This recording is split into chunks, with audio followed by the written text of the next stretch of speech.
মহাপ্রভু কলির অনাচারী, অত্যাচারী, পাপাচারী, দুরাচারী, ব্যভিচারী জীবকে উদ্ধার করার প্রত্যাশায় শ্রীধাম নবদ্বীপে শ্রী শচী গর্ভ সিন্ধু মাঝে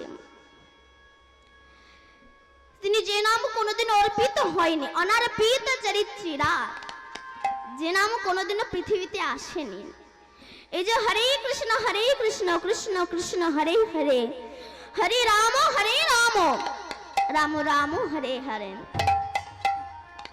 এই নাম তিনি এসেছেন, নাম নিয়ে তিনি এসেছেন আমাদেরকে উদ্ধার করার প্রত্যাশায়। এই নাম কিন্তু বাবা, এই ভূবৃন্দাবন, উত্তরপ্রদেশে একটা বৃন্দাবন আছে তো, কে কে বলুন তোমার বৃন্দাবনে গিয়েছে? একটু হাত তুলুন তো, কে কে বৃন্দাবনে গিয়েছেন? যারা জাননি একবার ঘুরে আসবেন। এই উত্তরপ্রদেশ বৃন্দাবনের সৃষ্টি হয়নি, গোলক বৃন্দাবনের সৃষ্টি হয়েছে। মহাপ্রভু তো গিয়েই দেখিয়ে দিয়েছিল এটা বৃন্দাবন ধাম, এটা রাধা কুণ্ড, এটা শ্যামকুণ্ড, এটা গিরি গোবর্ধন, এটা কালিয়াদহ। মহাপ্রভুর আবির্ভাবের পূর্বে কেউ জানতেন না যে ভূবৃন্দাবন, উত্তরপ্রদেশে একটা বৃন্দাবন আছে। এই যে গোলক বৃন্দাবনে কৃষ্ণ নামের উৎপত্তি হয়েছে, জানবো এই নাম করলে কি হয়? বলছে নাম করলে গাড়ি বাড়ি হয় না, টাকা পয়সা হয় না, ব্যাংক ব্যালেন্স হয় না, ইউনিভার্সিটির ডিগ্রি বাড়ে না, নেতা হওয়া যায় না, মোস্তান হওয়া যায় না। তবে আমরা এই হরিনাম করব কেন? বলছে হরিনাম করলে কিছু হোক বা না হোক, অন্তত অমানুষ থেকে মানুষ হওয়া যায়, পশুবৃত্তি থেকে মনুষ্যত্ব বৃত্তি জেগে ওঠে। তবে কি আমরা মানুষ নই? না, আমরা মানুষ নই। মানুষের ক্লাসিফিকেশন আছে, শ্রেণী ভাগ আছে। মানুষ হচ্ছে তিন প্রকার, একটু হচ্ছে দেব মানুষ, একটু হচ্ছে শুধু মানুষ, আর একটা হচ্ছে মহামানুষ। তাহলে একই মানুষগুলো জন্মগ্রহণ করে মানুষের ভাগ হয়ে গেল। আমরা তো বলি সবাই মানুষ, অসুবিধা কোথায়? ভুল। যেমন সব জল জল নয়, গঙ্গার জল, সাগরের জল, নদীর জল, পাতকুয়ার জল, পায়খানার প্যানের জল, নর্দমার জল, কোন জলে পূজা হয় আবার কোন জলে পূজা হয় না। আপনি গঙ্গার জল বোতলে রেখে দিন, পোকা হবে না, কিন্তু পুকুরের জল বোতলে রেখে দিন, পোকা হয়ে যাবেন। আচ্ছা মা, সাগরে তো অনেক জল থাকে, ওই জল খেলে কি পিপাসা মেটে? না, একটু কলের জল খেলে পিপাসা মিটে যায়। তেমনি জগতে অনেক ধনী ব্যক্তি আছে, আমি সবার কথা বলছি না, কিছু কিছু মানুষ, এদের সঙ্গে মিশে আত্মাটা তৃপ্তি হয় না, অনেক গরিব লোকের সঙ্গে মিশে আত্মাটা তৃপ্তি হয়ে যায়।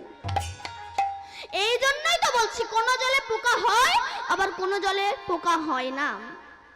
তেমনি কোন মানুষের সঙ্গে মিশলে অহংকারের পোকা তৈরি হয়, আবার কোন মানুষের সঙ্গে মিশলে অহংকারের পোকা মরে যায়। আচ্ছা, সব যদি জল হবে, ওই পায়খানার প্যানের মধ্যে যে জল আছে ওই জল এক কাপ তুলে নিয়ে চা করে খান দেখিনি? পারবেন না। কেন? আস্তে, দুর্বায়ু গন্ধ, ও দেখতে স্বচ্ছ কিন্তু এমন জায়গায় বাস করে ওকে ছুলে স্নান করতে হয়। তেমনি জগতে অনেক ব্যক্তি আছেন, এরা দেখতে সুন্দর কিন্তু এমন এমন মানুষের সঙ্গ করে এদেরকে ছুলে স্নান করতে হয়। তবে এর উদ্ধার হবে কি করে? চেত দর্পণা মার্জনম ভবমহা দাবাগনে নির্বাপনম সেও কৈরাব চন্দ্রিকা বিতরান বিদ্যা বুধু জীবনম আনন্দ বুদ্ধি বর্ধনম প্রতিপদং পূর্ণামৃত আস্বাদন সর্ব আত্মা সমর্পণাং বিজয়তে শ্রীকৃষ্ণ চৈতন্য। হরিনাম করো, হরিনাম করলে তোমার চিত্তরূপ দর্পণ মার্জিত হয়ে যাবে। আর যখন তোমার চিত্তরূপ দর্পণ মার্জিত হয়ে যাবে তখন ভগবান দেখতে আর বৃন্দাবনে যাওয়া লাগবে না, নিজের হৃদয় মন্দিরেই তুমি ভগবানকে দেখতে পাবে। আমি কেন বৃন্দাবনে ছুটে বেড়াবো?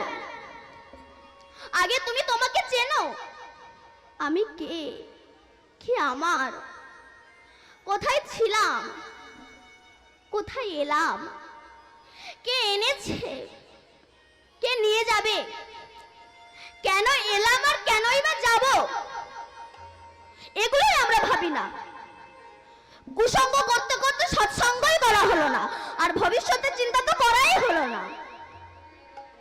নিজের হৃদয় মন্দিরেই তুমি ভগবানকে দেখতে পারবে যদি গুরু কৃপা হয়, কিন্তু হচ্ছে না কেন? না পশুবৃত্তি মানব জাতি করছে রে পালন, অজ্ঞানতার অহংকারে পরিপূর্ণ মন। পাপ পুণ্য ভালো মন্দ পশু বোঝে না, আর এই মানব জাতি জেনে বুঝে মেনে চলে না।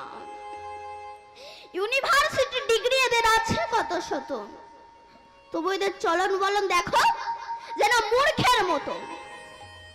বাদরের আদর বেশি হচ্ছে সারা দেশে, পিতা মাতার সেবা ছেড়ে কুকুর কিনে পোষে। এমন কিছু মানুষ আছে বিশ্ব চরাচরে, হৃদয় ভরা নোংরা তাদের ভদ্র বেশে ঘুরে। ভদ্র বেশে ঘুরলে দেশে মানুষ বলে না, মানুষ বলবে জাগবে যেদিন জ্ঞানের চেতনা। অসৎ ব্যক্তির অর্থ শক্তি যাচ্ছে কত বেড়ে, সৎ ব্যক্তি কাঙাল হয়ে রাস্তায় রাস্তায় ঘুরে। আমার গুরুদেব শ্রী রাধাপদ ঘোষে কয় হয়ে মানুষ পশুর ধর্ম ছাড়ো, মানুষ যদি হতে চাও মানুষের সেবা করো। মানুষ হতে গেলে প্রকৃত মানুষের সেবা করো।